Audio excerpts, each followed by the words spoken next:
हाँ हो बोला। तोहरे तनको होश खियाल हवे। अरे केथुआ का हो तो केथुआ का कहू तोहार भैया परदेसे कमात हुआ आ तू घर ही पी पी के एकदम लुंड भैल हुआ। तो के हम हर समय पियले नजर आइला। काहे पियले हुआ तो पियले न कह। तो सुना हमारा दिमाग में एक बात बा। का तोहरे दिमाग में है बोला। हे भौजी अब किलड़ा पर धनिया। अच्छा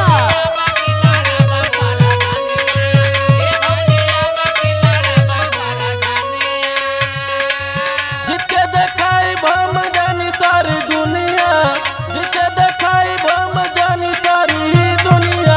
हे भौजी अब किलड़ा पर धनिया।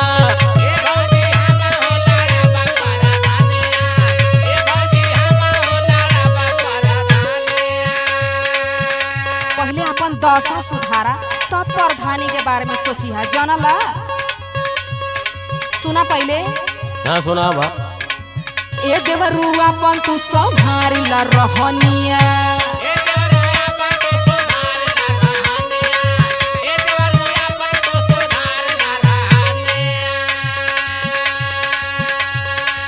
सुनत हवा ना।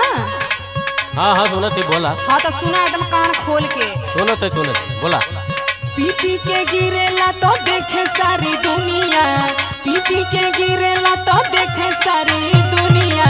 ए देवरुआ अपन तू सुधार ल रहनिया।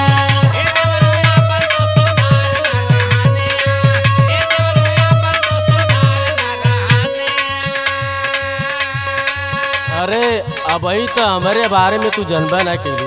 अरे जनता न है जब से आयल है तब से एक दशा रूप रेखा में तो देखत है। अरे भौजी जब चुनाव जीत जाएंगे ना तो गांव के सारे जितने आरसीसी है ना हाँ हाँ सब में खड़ंजा लगा देंगे समझे। प्रधान जी देखाइए दुनिया खड़ंजा उजार के आरसीसी बनावेले आ आरसीसी उजार के खड़ंजा बनई है। जीएम का कमाल है। अरे तो भौजी अब मॉडल जमाना आएगा ना अब कुल अच्छा। कमवे उल्टा होता जाना तो कि ना। ना हम ना जानेला एक कोई चीज। नहीं तब जानला। जनावा जिसके चुनाव हम कॉलोनी बनैबे।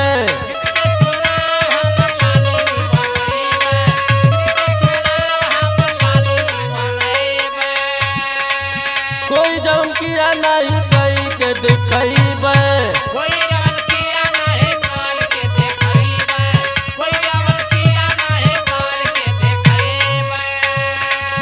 उड़ी गगन में झंडा जानी सारी दुनिया। उड़ी गगन में झंडा जानी सारी दुनिया। हे भौजी अब किलड़ा पर धनिया।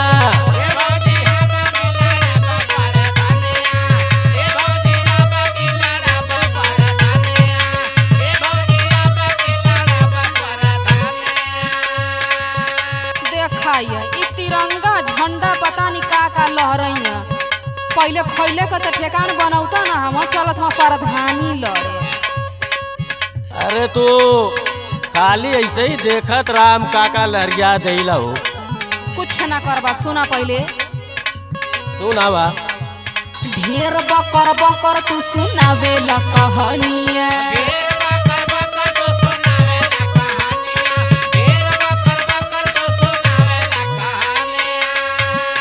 जीतल प्रधानी नाही काम बाजबनिया।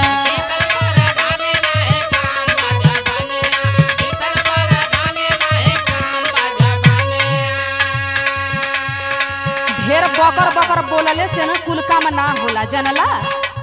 पहले कह के देखावे के पड़ेला। सुना पहले।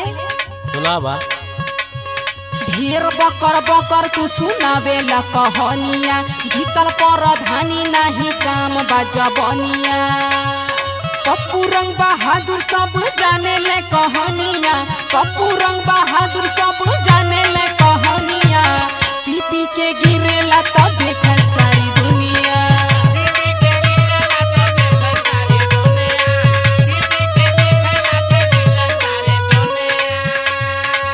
हे भौजी अब किलड़ा पर धनिया। ये देवरुआ अपन तू संभार रह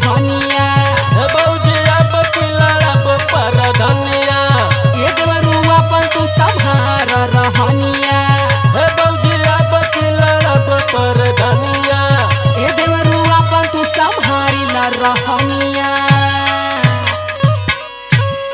जाके बहरे कुछ कमा धमा, परधाई लड़े में ना बहुत पैसा लगत है, बुझला। चला ठीक बा भौजी, हमहू कुछ जुगाड़ लगावत हई। हाँ हाँ ठीक बा।